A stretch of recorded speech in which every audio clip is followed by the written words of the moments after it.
Hey guys, it's Miss Pam Freer here with the Educational Talent Search Classroom today, and today I have Miss Gracie Hicks here to talk to you about financial literacy. So y'all listen up. Hey, Miss Gracie, how are you today? Listen, I wish you could tell all of our ETS students about financial literacy. You got something you can share with us?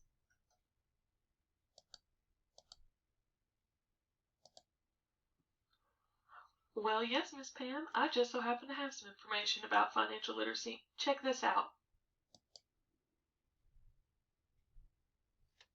You guys make sure and check on Miss Gracie Hicks. Here on the Piggy Bank, she has some information about her YouTube channel with financial literacy.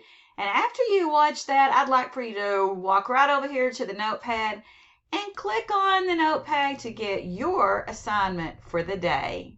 Have a great day.